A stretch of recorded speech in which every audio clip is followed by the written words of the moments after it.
ever Senate scorecard is out, and it's been grading every U.S. senator on their performance, on John Lewis Voting Rights Act, on For the People Act, on the filibuster, and on the American Rescue Plan. It's put together by several civil rights organizations. And here to talk about that with me is Marc Morial, President and CEO of the National Urban League and former mayor of New Orleans. Marc, thanks for coming back on. Ebony, thank you for having me. I always appreciate the chance to speak to you. Absolutely. Well, first, let me just say this. This week, the president signed off finally on the infrastructure bill. I know you were there and several other civil rights leaders were there. It was a good day.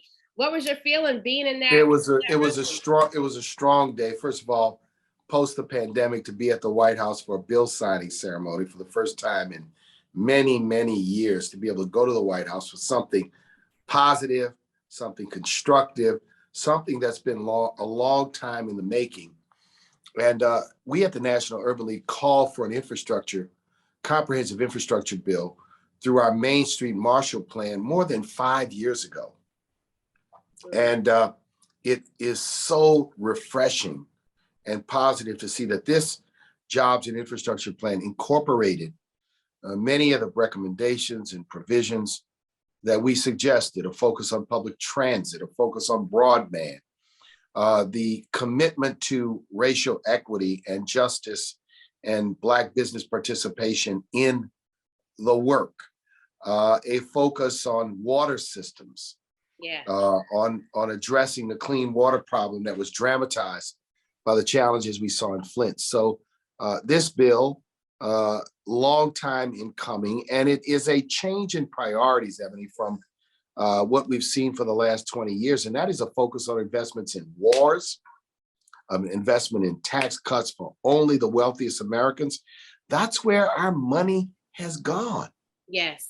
That's where our money has gone. So this is a beginning of a necessary and needed shift in this nation, a shift in our priorities, a shift in our focus, a shift to put resources in neighborhoods and communities where people live, where they work, where they raise their families, where their hopes and their dreams are.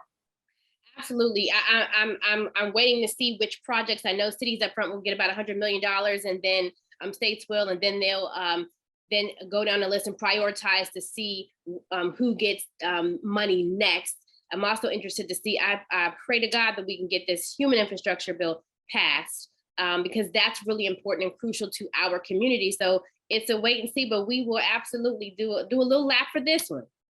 We'll do a lap for this one, but the human infrastructure bill, which in our Main Street Marshall Plan, we recommended a $10 trillion plan over 5 years, $2 trillion a year. It was an ambitious plan. Biden and his team embraced the National Urban League's vision about how to do infrastructure, physical and human. And I believe that the Democrats in both the House and the Senate have to demonstrate to us that they can govern. And governing means you find the art of the possible, you find the common ground, you recognize that maybe no plan is going to have everything I want to see in it, no doubt. But at this point, the people want to see that you know how to make things happen. So the infrastructure bill is an installment. It's step A, and that human infrastructure bill has got to be step B. Absolutely. Let's get into this Senate scorecard. First ever Senate scorecard. So many important organizations came together: the Urban League, the NAACP, NAN, National Coalition of Black Civic Participation. The National Council of Negro Women. Just everyone came together on this. Tell our audience the background on this. So let me give my colleagues, Derek Johnson of the NAACP, Reverend Al Sharpton of NAN, Melanie Campbell of the National Coalition for Black Civic Participation, Janetta Cole, a great deal of credit, and there are others, for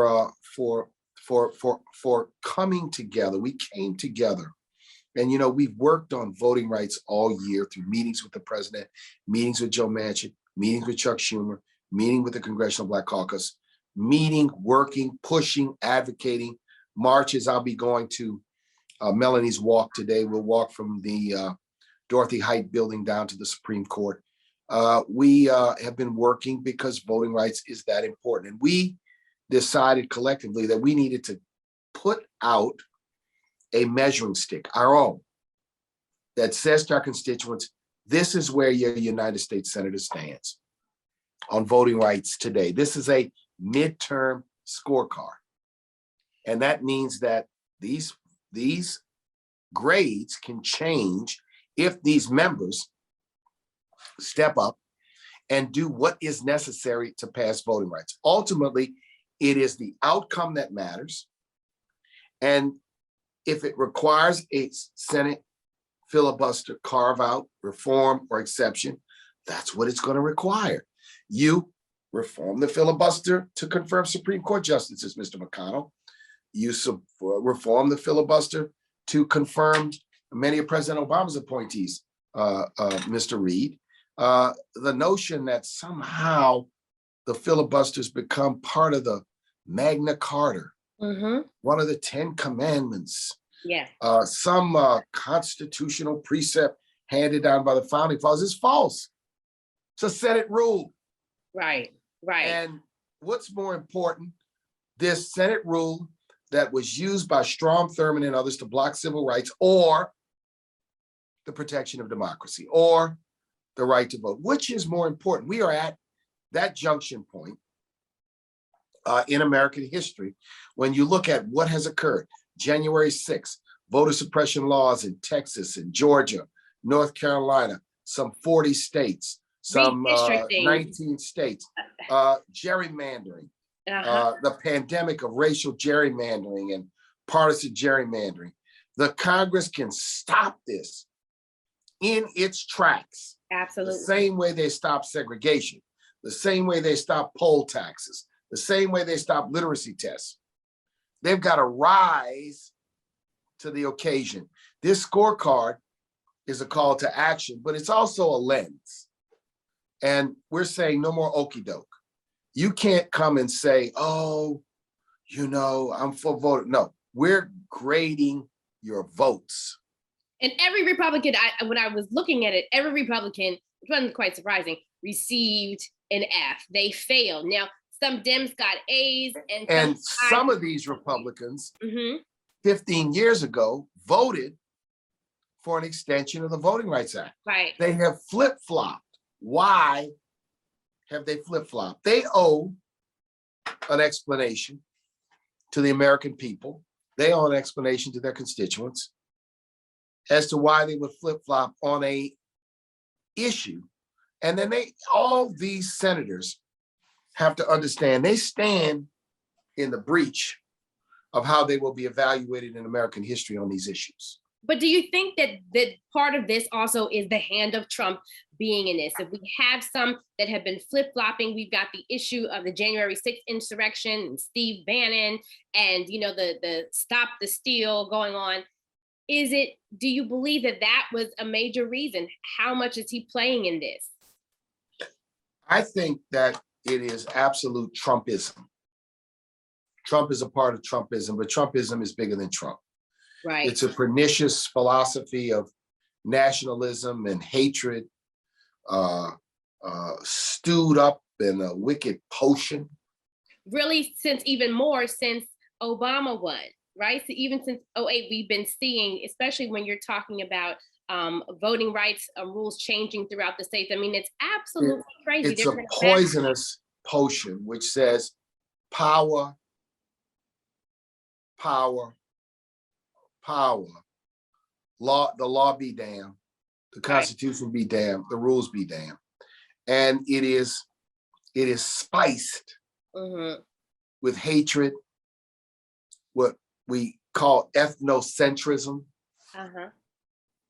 nationalism, and this recklessness that is disguised as some sort of patriotism. It is repulsive to my soul. It is repulsive to who I am. It's repulsive to everything I was raised to believe in. And it bears this battle to change it. It's not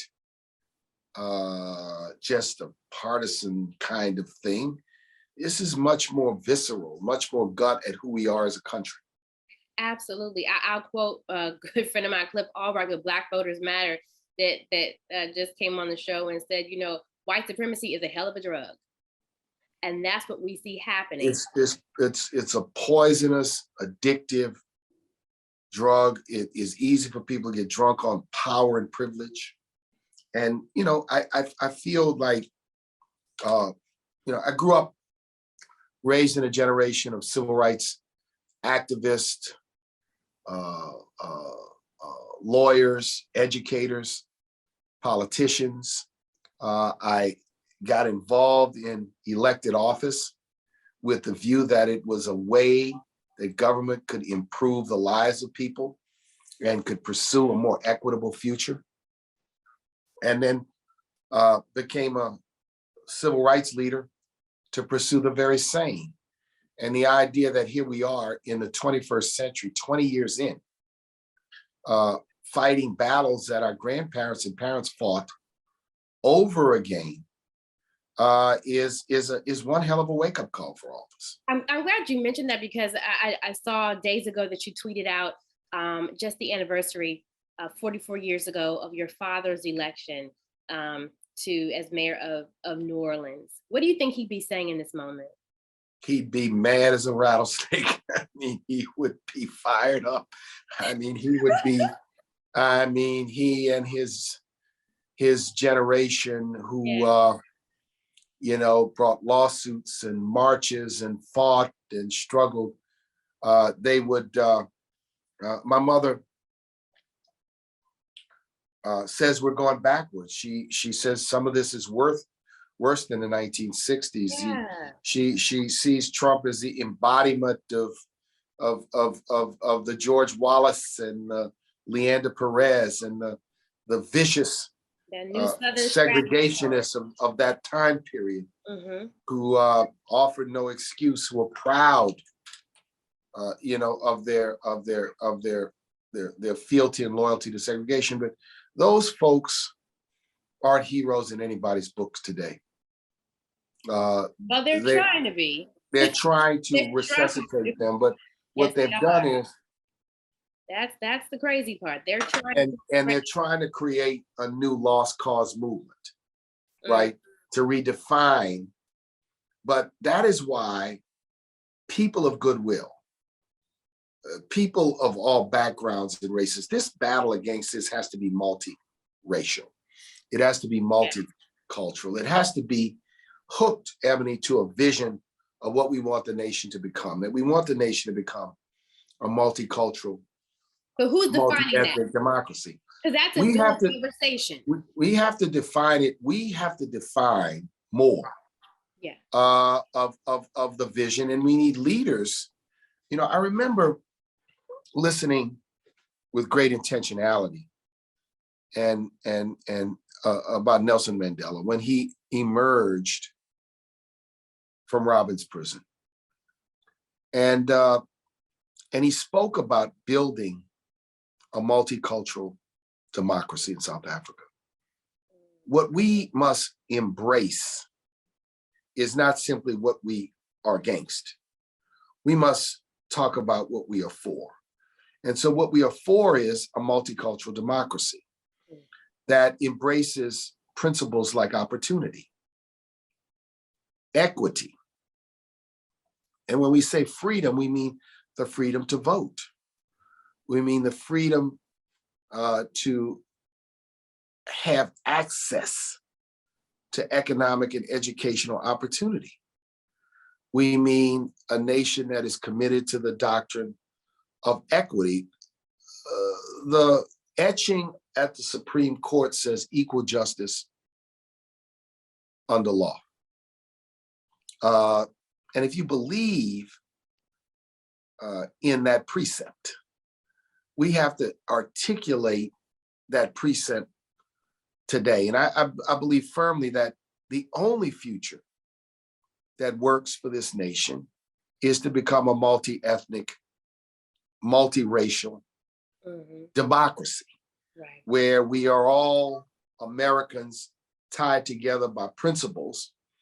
But we also recognize our uniqueness as races and cultures, within this diaspora, this mosaic, this gumbo, this rainbow, however you want to call it. It is the only future that can work for this nation.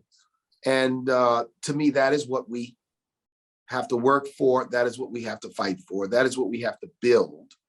And institutions, educational institutions, or business institutions, or religious institutions, or labor institutions, or civil rights institutions have to work towards that end. Wow, thank you so much. It's always a pleasure. You're always dropping some gems, dropping some knowledge. I want everybody to go and look at that scorecard, print it out. Look at that scorecard and let's keep talking about it. We appreciate you elevating it. Absolutely. I have one more question for you, because but you don't know, one of my favorite places to visit is New Orleans. But I'm always getting the day, amazing. Do you pronounce it Nolans or is it New Orleans? Let me tell you. So it is New Orleans. New Orleans. New Orleans. New Orleans. No. You can say New Orleans. Okay. But New Orleans. I'm a DC girl, so I'm like, all right. Never say New Orleans. Okay, that's a when you say New Orleans, you done gave up. Okay, I gave up my card. Okay. You gave up. So New Orleans is a more proper pronunciation. New Orleans is a correct pronunciation. New Orleans, Orleans. I love. And so, but the interesting thing is that when you say the word Orleans without new, it is pronounced Orleans. So the name of the parish or the county is Orleans Parish, but the name of the city is New Orleans. Gotcha. It literally is it's like Little Africa owner. I love it. Yeah, it is. New Orleans has an authentic African culture from the very founding. The Haitian Revolution, which brought my ancestors on my father's side to New Orleans in 1806, 7, 8, in that time period, transformed the city. Because when the Haitian Revolution took place, there were literally tens of thousands of Haitians who were both enslaved, free Blacks, and whites. Yeah. Who came to southeastern Louisiana because that's the only way the boats went. They went from Port-au-Prince to New Orleans, or Port-au-Prince back to Paris, right? Right. Back to France. So it transformed the city. It created large communities, and of course, you always had a large population because New Orleans was a slave trading center. New Orleans and Charleston, between those two cities, probably 3/4 of all our enslaved ancestors who came to the United States came through either Charleston or New Orleans. Which is why we cannot forget, and I'm not going to go down this path, but talking about that makes me just even think how we have to and understand how we are so connected to what's going on in Haiti right now. Oh, we're so connected to what's going on in Haiti, and it is a challenge, and it's painful, but we got to lift up and do what we can to stand up for Haiti. Yep. And for its people. Absolutely. Well, you are always welcome back on this platform. All right. Thanks, Ebony. My pleasure. All right. Take care. God bless.